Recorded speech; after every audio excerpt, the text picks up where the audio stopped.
then what would it be for each man and woman to live life in peace,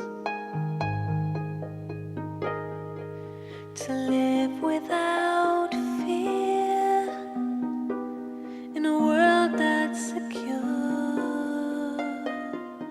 Some say it's a fool's dream, but I'm not so sure.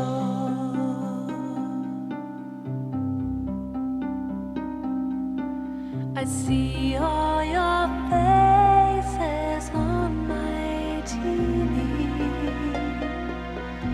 driven and hungry with eyes full of tears, mourning your children, fathers and friends, caught in a war that just never ends. How long will it be till your life is mine, and all I believed in has turned into lies?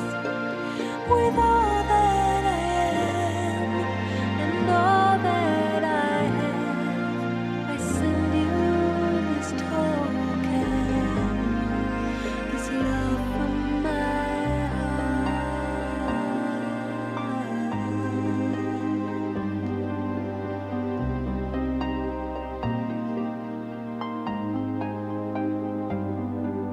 Oh, I've seen a place much more than a dream, a place of such beauty it hurts just to see, a place of no pain, no crying, no war, where peace is the treasure that has been restored.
So Om Shanti and good evening everyone.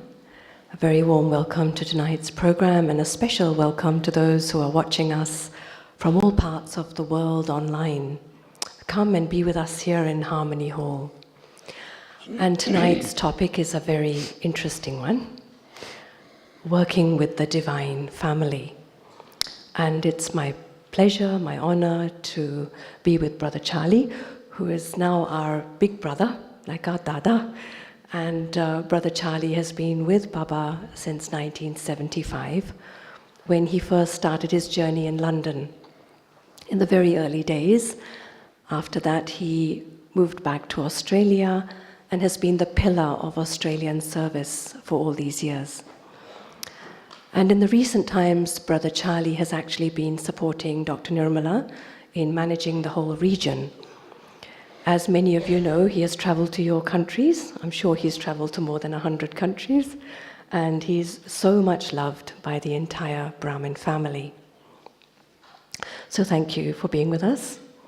And as you know, today's topic is working with the divine family.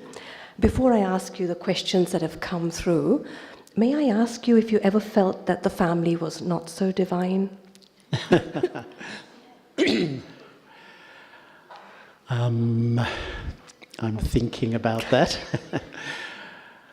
You know, I feel I was sitting today with many of Baba's children from foreign countries who've been with Baba for over 30 years, and many of us in this room were there, and it was really very touching, I felt, listening to each one. But I really felt that right from the beginning I felt so much love for this family. And I think, you know, we all love Baba, that's why we're here, and one of the greatest expressions of our love for Baba is to really embrace this family. And I think one of my lifelong learnings as a BK is to understand that incredible word, number-wise, you know. And sometimes it can sound a bit judgmental, but to me, it just says that we are all, we're very different. And if I sort of superimpose a whole set of expectations on people, then maybe the family doesn't seem very divine. But I feel if I really embrace that deep truth, and you know, my feeling, Sona, is that Brahma Baba, when Brahma Baba began, he was so intoxicated. God has come and I'm the instrument. I feel he thought everyone would be the same as him. And then he began to see that some were not so enthusiastic, some, you know, got upset easily. And it took even him time to understand that we all have our own eternal part. And I think it's only when we accept that deep truth Baba teaches us about, number-wise, we all have our own part, that the family is this amazing family. It's an incredible family. I love the variety. Personally, I love the variety in the Brahmin family, but we have all had our challenges. Anyone here not had a challenge in the Brahmin family? Can you see any hands up, Sona? Not yet. So what you're saying, Charlie Bhai, is that the feeling of non-divinity is really my own expectation. It's not to do with them. It's about me. Yes, well, I think that all of us, when we sit in front of Bab Dada, what do we feel? You know, when Baba used to come, and most of us, I think some perhaps haven't met Baba, what was Baba's drishti like? It was just, I was sharing somewhere today that, you know, so many times I sat in front of Baba and I could see my vision of myself was here. And when you sit in front of Baba, because he sees the original part of the soul, he can see the potential. And what Baba said the other night, that Murli touched me so deeply, the Murli of the 2nd of March, when Baba said about our vision, that when our vision sees the original sanskars, in that way, that's divine vision. I have a choice. I can see the present set and maybe I react to that. But if I have the sort of wisdom or spiritual strength to see beyond that and see, you know, that each one in this room has been divine and pure for half the cycle. It's an incredible thought, really. And I've realized also that I got to a point a few years ago where I realized that I can't progress unless I see virtue in people. I really feel, when you travel, you progress, and you get to a point you get stuck. You feel you're not really moving forward. I feel so much of that is we can't extract ourselves from seeing what's wrong, seeing the defect, and then coming under the influence of that. And I remember one of the last Maulis Baba spoke before we stopped hearing the Maulis. Baba said at the end of one season, maybe 2017, children, it is essential to see virtue. And it's like a self-training, isn't it? What am I going to focus on? And I think for me, at one point in my journey, I made a choice to make that effort to really focus on what's the quality of rather than the defect. I think I noticed that choice because, sometimes I'd go to Charlie with a few, not so divine vision thoughts about someone, and I noticed he wouldn't listen to that first. He would start off with praising the soul and talking about the qualities of the soul, and then come to the issue. And I suddenly realized, Charlie buys on to something else. So I think I felt that. You know how you feel someone's changed, they've shifted? Okay, so let's start with some questions that have come through in the box, the question box. The first is an interesting one where someone's asking that there's the feeling that there are many unskilled people who live in our centers. This person is a professional, obviously, and says that it's taken quite a while for me to get where I am. And, I'm a skilled person and I've been vetted by my company. But here, skilled souls are often leaving Baba's service because they're fed up with endless meetings and talking and opinions that end up with very little achievement. So it feels like there are very few skilled people facing many unskilled people. Charlie, whenever I talk to you, especially when you're in Madhuban, you say, I've been in lots of meetings. So do you feel the same, that there's a lot of talking and a lot of unskilled opinions? And how does one manage this feeling of endless talk? Once I heard a story about Queen Victoria, Queen Victoria, the English Queen, that whenever she met her ministers, she made them stand up. She sat on her throne because she knew it would be a short meeting. She was quite clever, wasn't she? A very clever administrator. But I suppose my lesson has been that every Brahmin has a specialty, and some are sort of have spiritual skills, and some have sort of administrative, logic skills. Some have both, actually. And, so some are very yogi, and just, how their presence, they may not say much or do much, but their just presence is influential. Some are very jnani. Some are amazing karma yogis. And some have logic skills. And I think it really came home to me when we did the global functioning in 2007. Because if you remember, the symbol of global functioning and what actually happened, if anyone wasn't there, a lot of the senior sisters of India, zone in charges, and a lot of the seniors from around the world sat together to sort of review where we're at.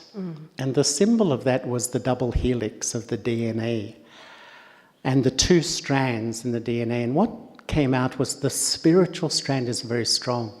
All of us have this really deep feeling for Baba, the principles, the Baba's truth. But the other strand, which is perhaps our functioning strand, which is our management, following the laws of the land, our systems, was weak. We really realized that. And what happens sometimes, we may have strong spirituality, but if we don't really have that strong sort of system or organization, then sometimes that creates a lot of conflict and problems in that way. It can get us into trouble. It can get us into... And I think that really came home to me, that we actually need to use all the specialties of Baba's children. And I think a lot of it is about knowing my specialty and allowing others to use their specialty. And I feel the healthiest centre is a centre where each one can express their love for Baba using their particular unique specialty. And I think, even some have skills in meetings, and I think we all know that if a meeting is not well run, in Australia, I don't know, some years ago, one sister actually ran us all through workshops on how to have a meeting, and it's actually not rocket science in one sense, but when you follow it, because when we have a meeting and one person dominates it, no one really likes it. Or when you have a meeting where people just don't stop talking, so just, having a chairperson who's empowered, and then, just really managing it appropriately and bringing every voice into the room. That's what I felt. Because you know how some people will speak and some people need to be invited. And a good sort of facilitator, I don't know, brings everyone's hearts into the room. It's quite a skill. So if someone has that skill, I think it's great if hopefully the instrument person will really realise that a better quality meeting really is important. You're reminding me of Daddy Janki and Daddy Gulzar. You must have been in meetings with them, where one is so silent, Yeah. one is so Gyani. I was amazed in the RC meetings. Daddy Gulzar used to occasionally come in. She would sit for hours listening, and I wondered, is Daddy beyond it? But when Daddy Janki would always say, Daddy, share your views, I was amazed. She'd taken in everything, and so astute. And I loved the way she would see everything through a spiritual prism of how Bap Dada would see a situation. And just her presence in the meeting, so humble. It was absolutely amazing. It was wonderful. Daddy Janki, she would contribute a lot more. Yes. Yes, Daddy had such a sharp intellect. So hopefully the person who asked this question, who obviously does have many skills, logically, also feels the spiritual skills necessary. Some people have both, but I think so much is respecting. Respect is just foundational to our service, our family, our relationships. So now some people are questioning relationships with those who live in centres, our centrewasis, and one person is asking, what can you do if centrewasis don't want to get involved in the day-to-day running of a centre, the basic tasks that happen? I mean, is this acceptable that some centrewasis just are a bit aloof, but they live in the centre? Is it possible? I think always, especially today, but I think, we have to be very compassionate. And even if we sit down, and they may be someone quite responsible, but just ask them are you okay? Is everything okay? Because sometimes I think they feel they should be better, and then they feel bad if they're not contributing. And so at least if they can share their heart, it's good. But if they're not doing so much, sometimes people have lived in a centre 20, 30, 40 plus years. It's a long time. And perhaps some of the enthusiasm for the day-to-day tasks and stuff aren't that high. And that happens. I think it's life. And if others can pick it up, it's good. But to really respect, and what I've really loved in India, they seem to really care for those who get older. And they may not do much anymore, but once I read that the quality of an organisation is how much they look after the vulnerable. And really, when I first came to Madhaban, I was just so impressed that, who met Arjun Dada? Did anyone meet Arjun Dada? Not so many. Arjun Dada was from the beginning, but he really had quite a serious mental health problem since birth, actually. Very sweet. But he was treated like a family member, and there was a few, because sometimes, and I feel that that culture where we, some perhaps don't contribute so much, some have this, but they're a part of our family and they belong. I like that sort of culture, as long as that person allows other people to step in to do what is required. Yeah. I remember once when I was in the Blue Mountains, there was a sister who wasn't contributing much, and I complained to Daddy about it. And Daddy said, it doesn't matter, she's living in Baba's home, it's better. Don't send her away. It was a big lesson.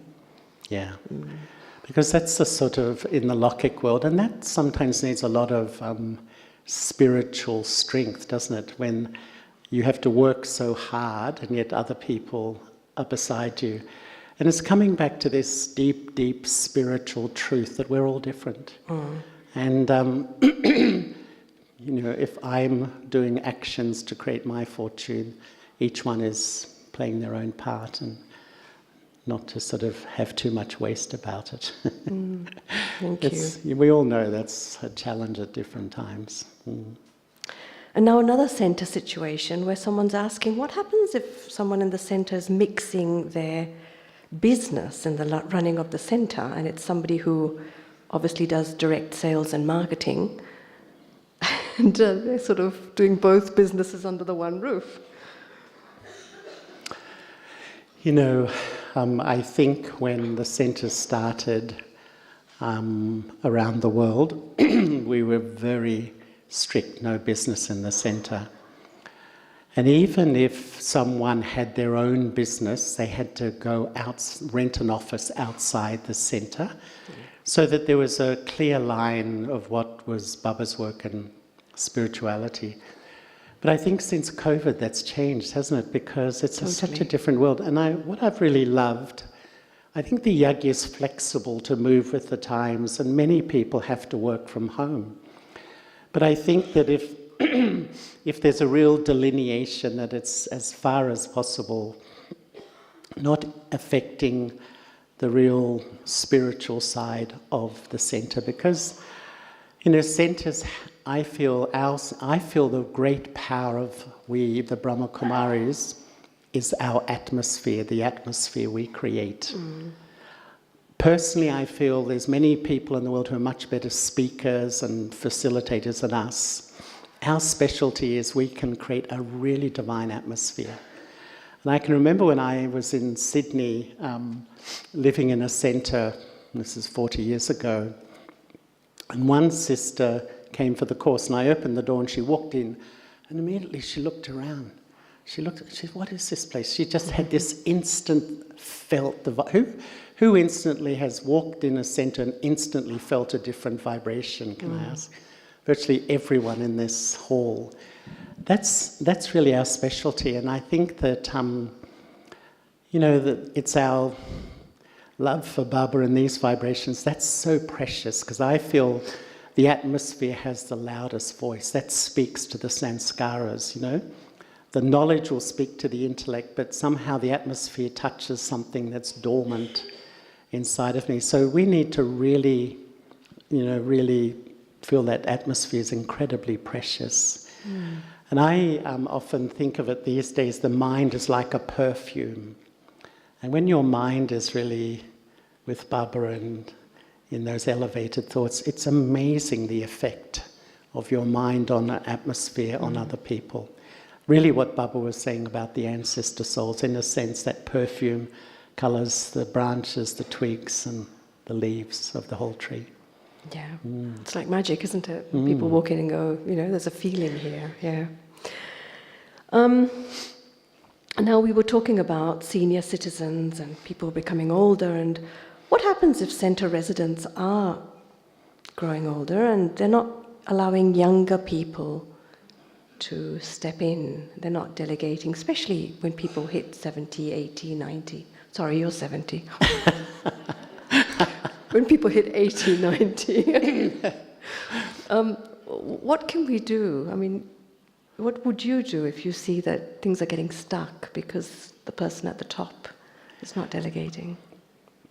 One of the things that I've learned about myself over the years is that when we step in from the Iron Age, my whole sense of identity is built around what I do.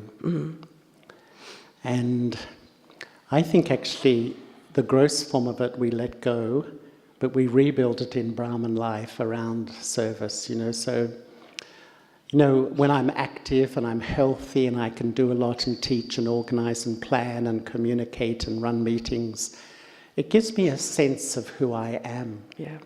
But when I start to get a bit older and I can't do a lot of these things, actually it can be quite an identity crisis in some way. And I think it's a real reminder that, Baba's whole teaching is built around, not so much identifying what I do, but who I am. I've got to create that incredible sense of deep spiritual identity. Because all of us at certain times in our journey are going through, roles will disappear, responsibilities, changes. But in saying that, I think, we have to have mercy once again. But I think, why don't we delegate? I think sometimes there's that, once again, identifying with what I do is really that strong sort of culture which we've had.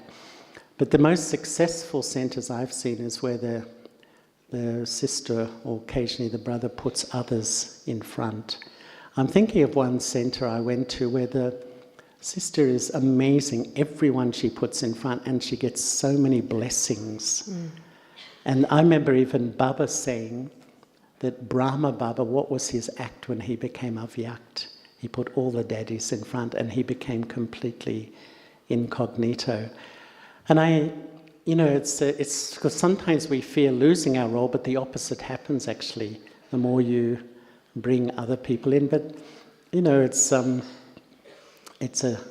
can be a challenge, I think, just sort of as things change. And even I think I've observed some of the older sisters as they couldn't really do what they were used to do, that sometimes you could see it has an effect on my self-identity. Do you ever wonder about yourself? I mean, thank God you're very healthy, you travel a lot, more than most of us.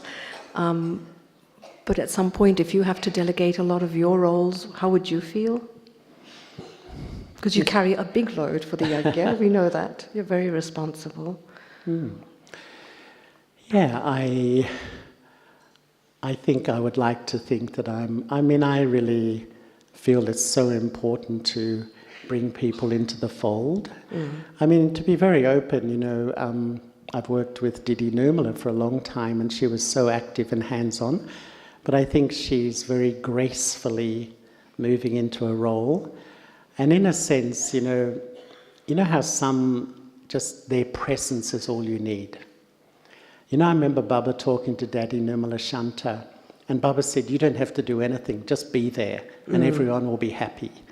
Well, we certainly feel it with Didi. Yeah. She's here, we feel her presence, don't we? That's right, Yeah. and I think we should really value that. I haven't really got my head into where I will. But as it is now, people, I think my life changes all the time, and people are taking up responsibility, and I love to see that. You feel okay with the fact that you're stepping into a different role, so they're taking on a lot of the things that you used to do. And I'm very aware, I had a really big realization many years ago, there's some things I can do okay, but there's many things I'm not good at.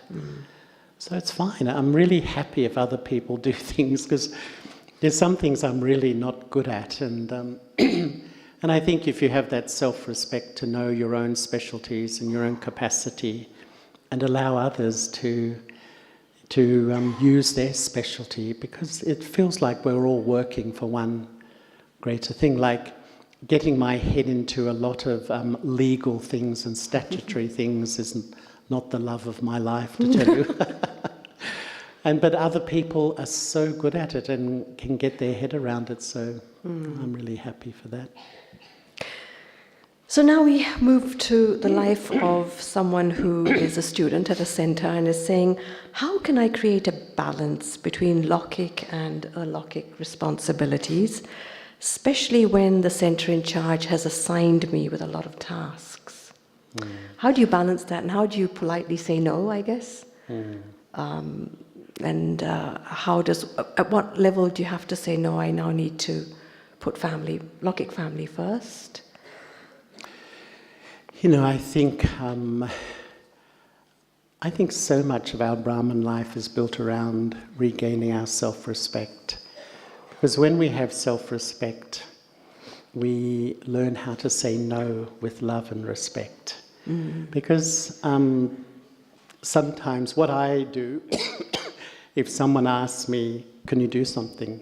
And I often will say, I'm sorry, I can't at the moment, but I can next week. Or something like that. So it's not no, no, no in a sense. Or sometimes, actually, this person is much more capable at this than me, or something like that. Yeah. But I think, you know, it's really lovely to say Haji, but it shouldn't be Haji to the detriment of my mental, emotional and physical well-being. I think that's just crucial to Brahman life. And so sometimes, you know, we have to say, no, it's not possible for me to do that. Because I think sometimes we come into Gyan and we just baba, baba, baba, baba. And then we get complaints from family or work that, you know, someone was just telling me yesterday or today maybe, not sure that she was going to work, getting up at Amrit Vela, but by afternoon, what was happening? She was feeling a bit sleepy at work. It's not a good image in front of your colleagues and so on.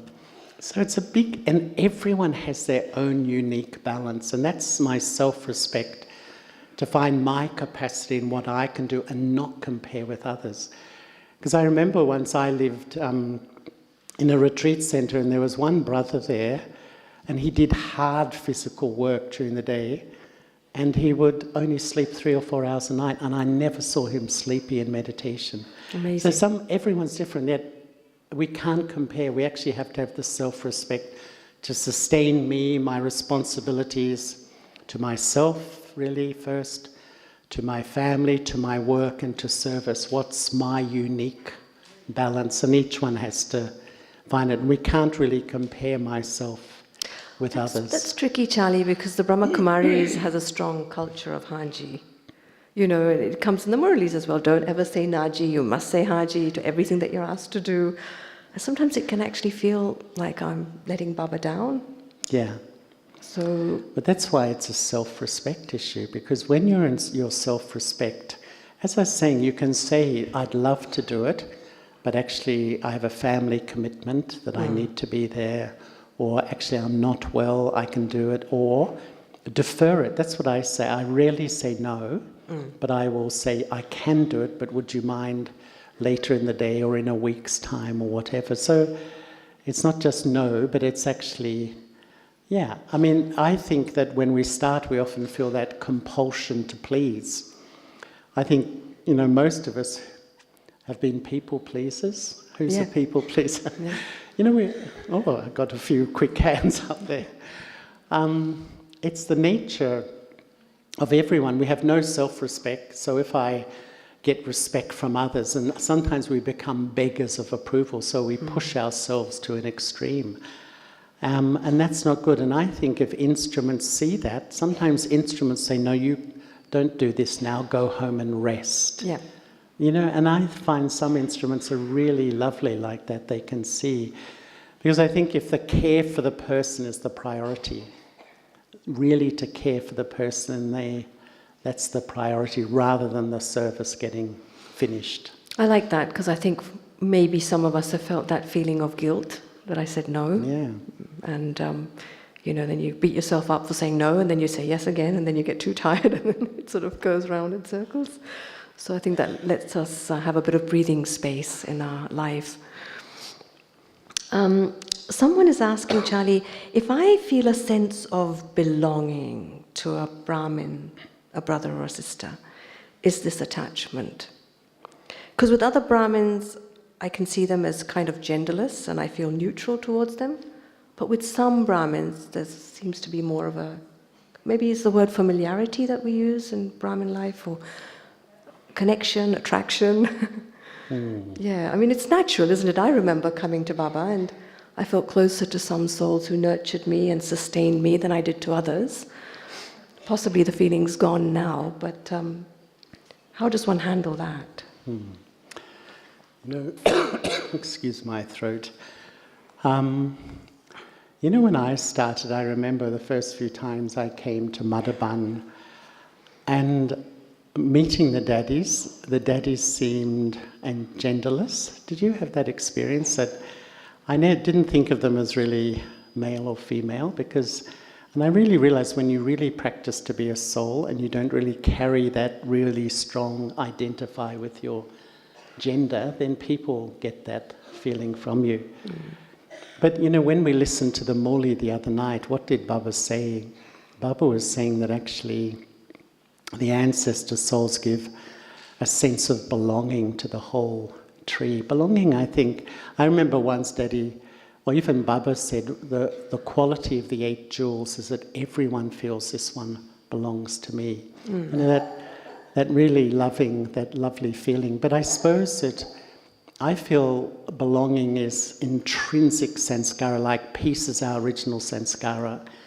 Belonging is also, because I think the greatest sorrow for most people is when they don't feel they belong, they feel disconnected, they feel lost, they feel alone.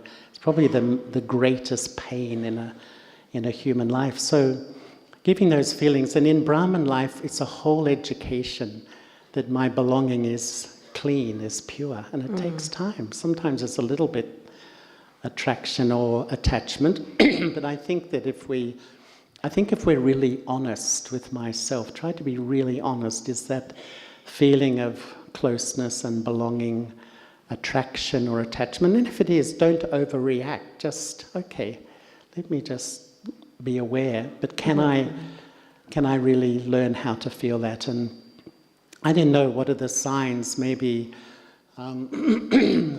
if I have a big problem. I remember once Baba said, if you have a really big problem or obstacle, where's the first destination of your intellect? Is it Baba or someone else? Yeah, is it Baba? And that's when Baba said, or something like that. But I also feel not to, because sometimes fearing attachment, we become a bit too cold and aloof. Yeah. And really, I feel that it's a huge, finding this wonderful merging of love and detachment is it's the pinnacle of spirituality in a way. So it's a learning curve, I think. So, Charlie Bai, you came to Gyan with Brother Ken so many years ago, and you've known Ken even before. When you see Ken after a year, do you feel, oh, my beloved brother? Like, is there more of a feeling than you'd have with somebody else? I mean, honestly. Not really. I'm very honest. But, I feel close to many people, but I don't miss them. I love them when they're around, but I don't miss people. I don't feel I miss people. I love their company, but when I move away, I don't have that sense of... But I really love the company of people, and I love the company of Brahmins, and I really more and more appreciate when we follow purity, the atmosphere we create is totally unique. I mean, all of us have had challenges in the Brahmin family, but it's such a extraordinary family we belong to. It really is the family of God, and it's very precious. So could you say you're perhaps equidistant from everyone now? Kind of? Almost? Kind of, almost. I think so. I don't feel dependent on... But I feel close to everyone, but I don't feel dependent on anyone. But if I get older, let's see. Because sometimes I think that may bring out, some needs for support. And, I travelled once to Ahmedabad with Hansaben, and she told me, how... imagine how supporting she was of Daddy. Wasn't she extraordinary? And yet often Daddy would say to her, I'm not going to feel dependent on you. She would tell her openly. So really Daddy tried to keep that loving relationship, that love and detachment which I think is, as I said, I was talking somewhere today. I remember once Baba said, to be truly loving, you have to be detached. Yes. Why? Because when you're detached, Baba said you can love someone when they're good. We all love someone when they're light and sweet and cooperative. When the family goes through their ups and downs, and we all know in our centres, some of our family, they go through rough patches. And if we get affected and have bad feelings for them, it's not real support. But I think, when we continue to have that good wishes when someone goes through their rough patches, that's a massive sort of spiritual support. Because I've sometimes thought there's two types of support. There's emotional support and spiritual support. And emotional support is more like when someone's struggling and you sit with them and you encourage them, and that's good. But often 2 days later they come back with the same thing. But spiritual support is holding their value in your attitude. And that the daddies were incredible. To me, Daddy G, I don't know, she just had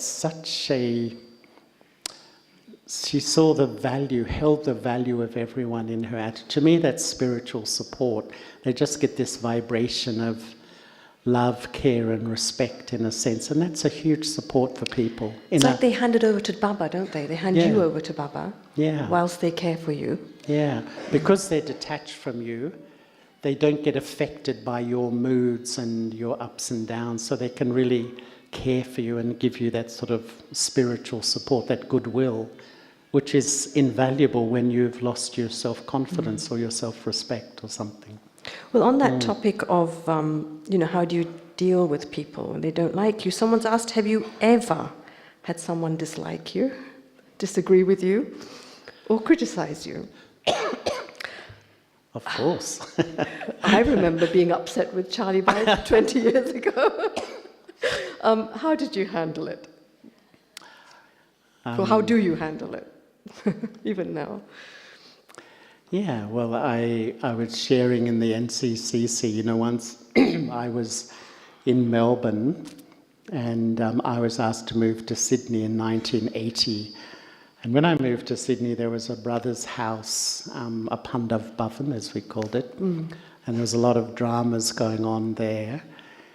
And they weren't very happy with me. And when I met Baba in the history hall, I sat in front of Baba, and Baba would always meet with Drishti. And then Baba said, "Is everyone happy with you?" I didn't answer the question. But Baba, this is what spiritual support is. Baba said to me, because he knew it had affected me, and Baba said, "Don't worry, some aren't happy with Baba." And then Baba went on, and Baba explained that some think, oh, Baba met this one for 10 minutes and me for only 3 minutes. Or Baba gave this one such a great blessing, my blessing wasn't as good, this sort of thing. But it used to affect me, because I think probably the greatest vulnerability for all of us is, to be rejected. I think that's in human relationships, if someone rejects you. Once Daddy Janki said that's the most tamo pradhan of all sanskaras, to reject another person. And often we even do it to ourselves as well. And so it used to affect me a lot. But I think the years of doing service, and once someone wasn't happy with me, and I realised that I became a slave to that person's, because I would think about a lot. It's like I bowed down and thought about that, and it wasn't fair. But a fear in there? Fear, it's fear, yeah. And I really had such a realisation, and I think that's changed a lot in me now. So it doesn't worry me as much. I wouldn't say it's perfect, but so I'm not evaluating myself through the eyes of other people.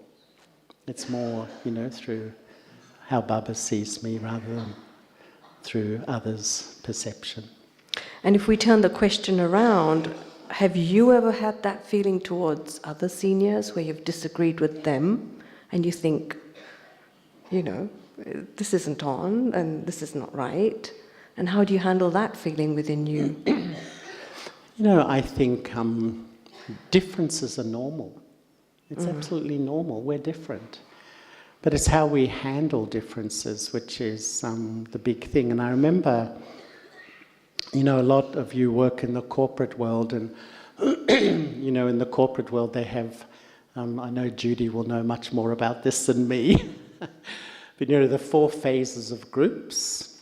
And it's quite good, really, because forming, storming, norming, and performing. And the big thing is that when we form, we have superficial relationships. We're very nice to each other, but it's not meaningful and deep. And then differences will emerge. It's absolutely natural because we are different. We think differently. Our perception of life and reality, but it is different. But how do I react? Do I go to my old story, feel offended, feel hurt, blame, fall back into my old body conscious thinking? Or do I apply Gyan? Do I really apply? And I think what they often used to say is moving from storming to norming is accepting difference. And I think that's a big thing for us in the BKs because we are different. We all follow Srimat, but people are different. Some are fully engaged with Baba and Brahman life, some are partially engaged, some do. Everyone lives their Brahman life according to their understanding. And I think it's a healthy culture when we accept difference. And I found for me, the more I can accept myself, I can accept others. If I'm struggling to accept other people, it's usually I'm still struggling to accept me and my part as well. So what happens if you have a disagreement with a senior? Do you usually just do what they tell you to do, or do you say what you feel, or do you have a conversation? Or I am probably, I think when I was first started, I probably kept things inside myself. But I think I'm learning to express more. So it's more how I express than what I express. Because I've realized that I think relationship is all about communication and feelings. We're all, especially we Brahmins, we just are so tuned into vibrations. And I really feel it's not worth saying something to others unless I have good feelings behind it. Yeah. Because even if there's 2% irritation, anger, negativity, I think hearts will grow distant. And I can't see the point of that when the hearts really grow distant. And especially today, I think that it's such a huge family, we're so different.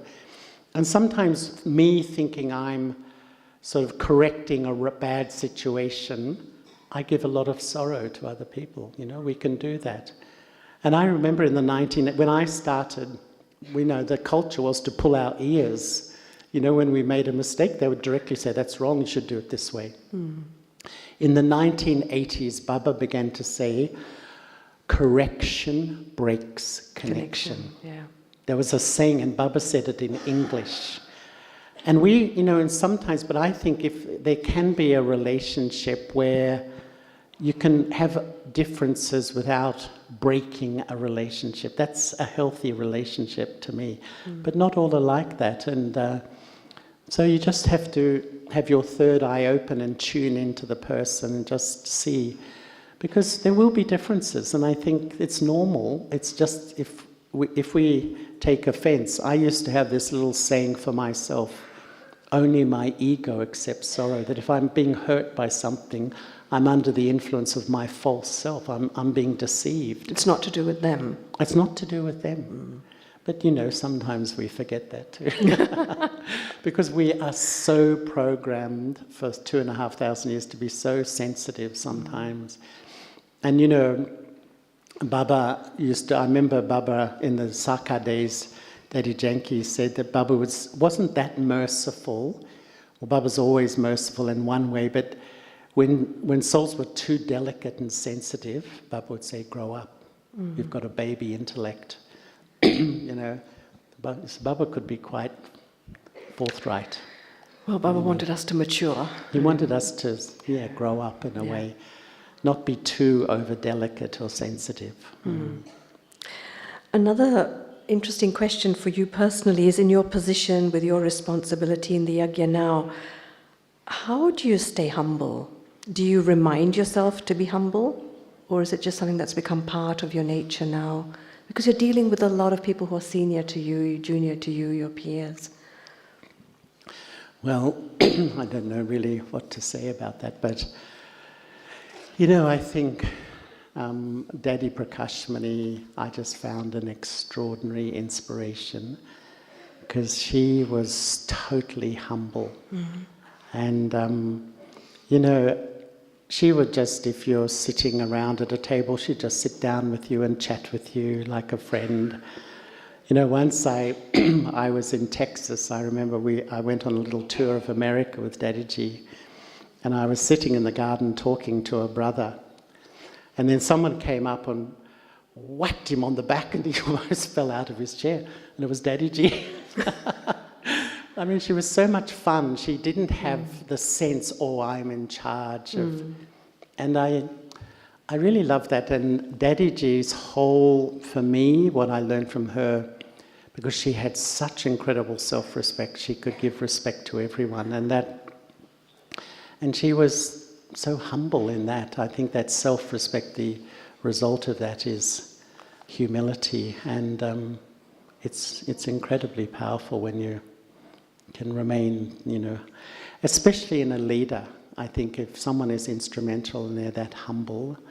And you know, once we were on a retreat in Australia with Daddyji in the 1980s, and a group of us said, Daddy, how can you manage this huge yajna?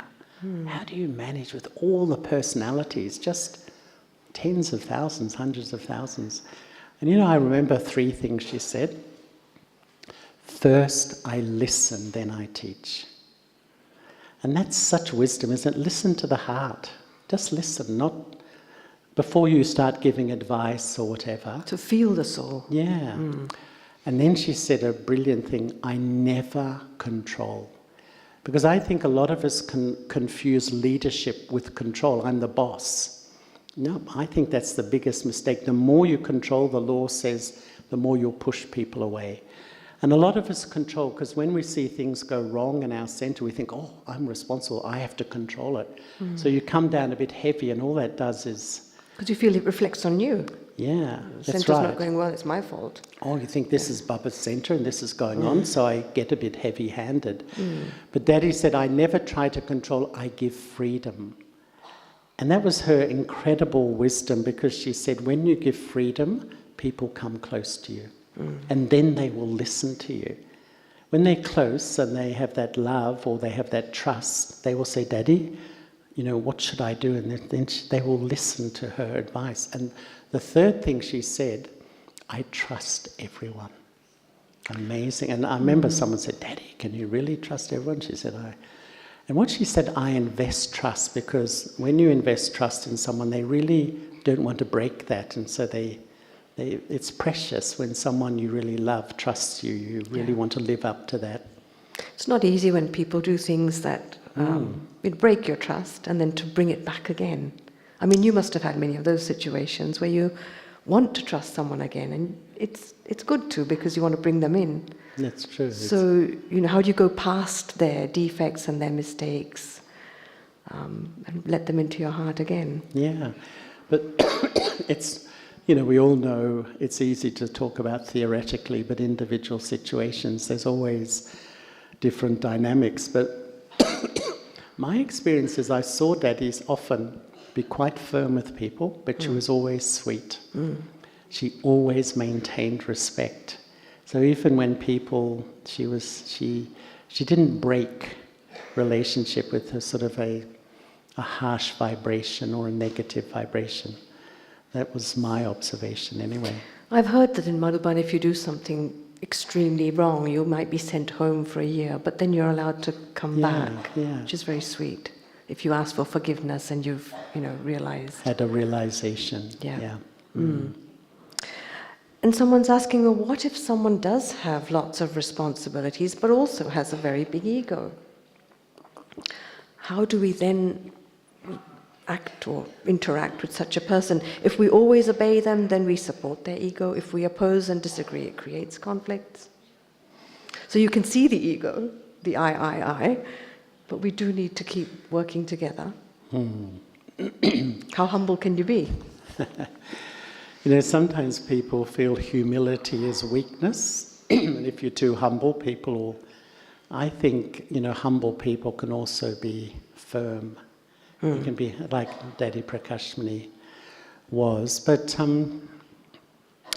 they're not easy, those sort of situations, but I do feel it's your vibrations which really count.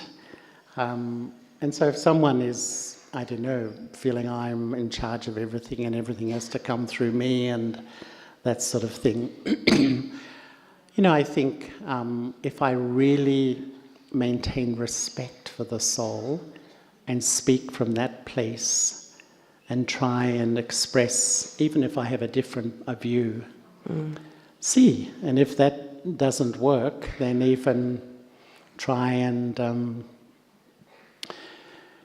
sit down with them and just express that I would really love to get more involved, love to help, but sometimes I feel this when this happens, without sort of pointing a finger and blaming and that. And if it still doesn't work, then I think sometimes to sit with a neutral third party and try and, work through things, because they're difficult conversations, and it's easy to be theoretical about it, but because I think probably I was a person who avoided conflict, so I didn't want to have those conversations, but sometimes you have to. Yes. And I really observe that if my feelings are good, then 80 to 90% will be okay. If you really don't fall into sort of negative thoughts and negative feelings about the individual. But, and the Yagya now has people, don't they, who can help with all this facilitation. And really, I think that's another skill that, because, when we did global functioning, probably the main area that came through, we had 7 groups, was dealing with differences. And I'm looking at Judy once again because she got involved in that. But, we aren't that good at that because we're so idealistic. Baba says children have good wishes for everyone, love everyone, and that sort of thing. So sometimes I think when relationships aren't good, deep down I feel I'm a failure. I can't have a good relationship. So rather than take the responsibility of that failure, I put it on the other person. And I think so much of our transformation is within the Brahmin family. And sometimes I think, what's the role of the Brahmin family? The Brahmin family will make me pure. And if I live in the heart of the Brahmin family, there will be ups and downs and differences will emerge. But if I really respond with spirituality rather than my old emotional hurt and taking sorrow, then, if I can maintain good relationships with the majority, I know my sanskaras have changed, But it's I sometimes think, how do I conquer ego? To me, live in the heart of the Brahmin family. It feels over like a hard long work time. now. But really, because, people will give me feedback and that sort of thing, and if we reject it, sometimes it's people's projections, but sometimes it's real, and to have the wisdom to, what am I here for? I'm here to change, to learn about myself, not be defensive. Easy to say once again, because the programming is to be quite defensive whenever my self-esteem is low and people are putting me down. But it's not easy to say, look, I failed, I made a mistake. For many cultures, we're brought up to create a facade and look good. Yeah. It's a mistake, but it's not nice for others to know. Yeah. And what will the community say? And what will the Brahmin family say? And what will my Lokik family say? And it's just not in our blood. For some cultures, it's okay. It's not always easy. But all the layers of body consciousness, how many are there? Saving face is such a big layer of body consciousness, And I think sometimes, just to say, yes, I made a mistake, it didn't work, and, Yeah, I can remember I used to have this thing many years ago, on the journey trying to build more self-respect. It doesn't matter if I'm criticized, it will happen. But what matters is if that criticism changes how I feel about myself. So I'm dancing to the tune of other people. It doesn't matter if I fail. We all fail at different things. What matters is if that failure keeps denting my self-respect. And it doesn't matter even if I make maybe a small mistake in things. That's normal. Life is like that. If I can learn by it and not keep it denting how I feel about myself. Which takes me to a question that's come from online. The person says, if I let go of Baba's hand and then repent and come back, Baba accepts me, but what about the family? And how can we trust that the family will continue to have divine vision?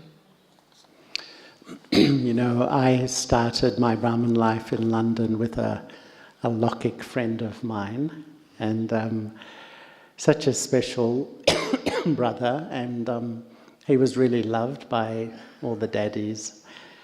And once I came to Madhaban and I met Daddy Prakashmani, he moved away from Baba, and Daddy said, "Where is this brother?" I said, "Daddy, he's got married." And I can remember Daddy said, "Oh, my lovely brother." The way she said it was just, and it wasn't disapproval or anything like that. It was just, she really had that love for that soul. And, I feel that people, that's where each one has their own unique story. And if people move away, I feel, spirituality is to just maintain that love and goodwill for everybody. I feel there's a word that Charlie's saying again and again and again, whether saying it or feeling it, it's just acceptance. Yeah. Accepting everyone. Well, you have to. I mean, we're serving the whole world, 8 billion human souls, Baba said the other day. Wasn't it so powerful, that Murli? And if we can't accept our own family, will we be able to accept? There's such a variety of... Yeah, but it's easier to accept them than... Sometimes it is, those who are close to you. But it's a big learning curve, and I think as we mature, we decide what I need to do, how I need to behave, how I want to live. But how you want to live is... Srimat, all the knowledge. If you've decided to live in this way, then what can I do? Why should I have waste thoughts about it? Sometimes we can become over-religious, I feel, and religious... someone once said to me that religious people are famous for being intolerant. Because, because they have these standards, they can be so judgmental of each other. And, I think... I remember once actually in Pandav Bhavan, maybe in the 80s, Bhagwan Rajneesh? Do you know that he was a big guru? And one of his followers came, he was a double foreigner to Madhaban, and he was a very warm-hearted person, but everyone he met, he just gave them a big hug. Sisters, brothers, daddies, anyone. And quite honestly, some were having a lot of waste, because that's not really the Brahman Maryada. And in the Murli, Baba said, "Do you accept everyone, even if they wear saffron robes? Do you have that vision of my brother?" Because there's some who won't even come near a sister. It's the opposite. They won't even take a gift from a daddy. Yeah. Which seems so disrespectful. Daddy's so elderly and she's giving with so much love, and they're like, "No, it's a woman." Yeah. He was just very, very friendly, And I suppose because of our principles of purity and everything like that, some were sort of having waste. But Baba was saying, Baba talked about it, and we all knew who it was, that, our brotherly vision has to be for everybody, And even those who agree with us, those who don't agree with us, those who are a completely different path or lifestyle, why should we feel threatened if they think differently or behave differently? That's, to me, real spirituality. Now, this is a tricky one. I'm sure it's documented somewhere in our Brahmin books, but how do we deal with mental health conditions, especially bipolar issues, if people with mental health conditions in our divine family come to centers and create issues? You know, it's the World Health Organization, from what I understand, says that 1 in 4 in this world has a mental health condition. And I think this is, you know, we should be, I think, quite merciful, quite understanding, and not take the law into our own hands, because people have a lot of skill. This is where we need the skills of certain people, how to help them. Because sometimes we don't really know what to do, and we make judgments. And that's where, for me, there's a few people in Australia who are counsellors, psychologists, etc. And so at first I probably tried to do things myself, but now I will always refer them, because they really give a plan of care, showing that care, but how to help the person. Because sometimes I remember once that we often tolerate extremely inappropriate behaviour, because we think, oh, Baba says tolerate, but that's not really and actually that doesn't help the person. Sometimes they need help to know how to behave, and boundaries. Yeah, and there's a lot of people here who know a lot more about that. But once again, you know, if we become very judgmental because people have behavioural issues or mental health issues, that's where I think, you know, sometimes we really have to, you know, some behaviour is really totally inappropriate and we have to act, there's no doubt. But I think if people feel the Brahma Kumaris have a big heart, and we help people who are vulnerable, but some definitely need professional help. Yeah. And I remember we talked about in the NCCCs years ago that we're not professionals. No. We teach meditation. Because we teach meditation doesn't mean we know how to manage mental health, because sometimes we think we do, but it's best it's professional people look after it. Well, there's a difference between just gentle depression and psychosis and neurosis. So somebody's asking if we like to see others also experience this life of soul consciousness and Baba, whether Lokik people are Lokik people. How does one help to remove obstacles in people's ways? Can we even do that to bring them closer to Baba? Do we just stay detached and observe? Do we have more yoga for them, or positive thoughts? Do we just become an example for them to follow, or all of the above? My feeling is change yourself. Can you change anyone? You can't. We can't change anybody really, and I really do feel often in public events, parents say, I'd love my children to do this, I'd love my children to change and things, and I often feel, your children don't really listen to what you say, but they connect with who you are, and when you're different, when you step into a more elevated automatically spiritual space, they will take from that place, I feel.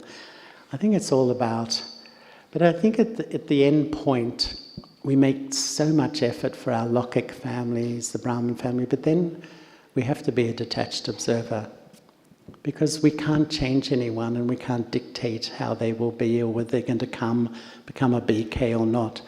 We make effort, we give love, and then we just become a detached observer and accept what is. It is what it is. Each one's part is eternal, and you just have to accept it in a way. We can't control anybody ultimately. It's a tricky one, isn't it? The fine line between having the boundaries and reaching out to people and bringing them in, and then managing their sanskars. And which brings me to the last question in the box. And perhaps if anyone's got a burning question out there, we will put a microphone on the stage, and maybe we have time for just one or two questions. But this question is, how are the signals of a divine intellect or a divine soul recognized? Or how do you recognize such a soul? What would their sanskars look like in service? The divine soul. I think the lights are going down. I think we're getting a hint that...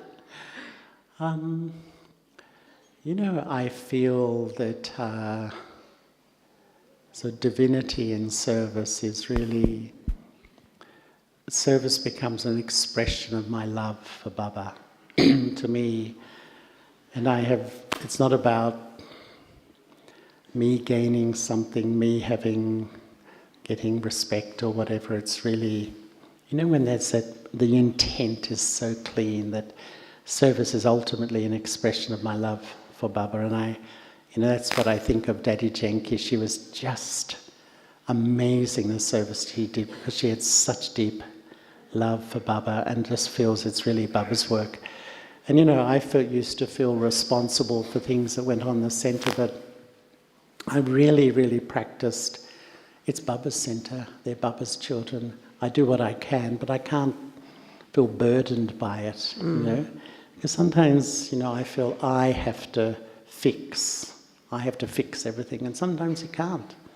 You can't fix everything. And sometimes some situations do go on. We can't. Sometimes there's just these karmic things going on, and we just have to really we try, but then we become that detached observer again. There's not a lot we can do. We have to accept.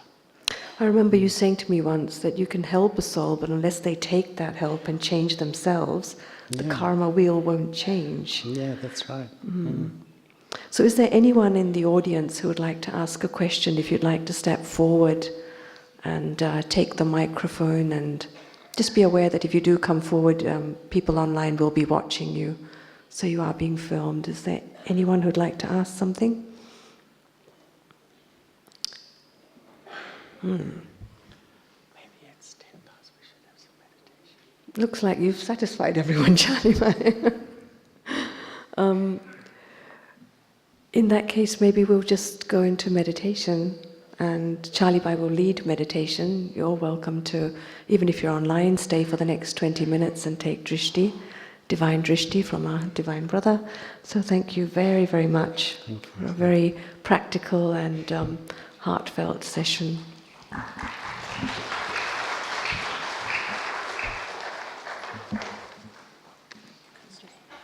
Siobhan will just change you.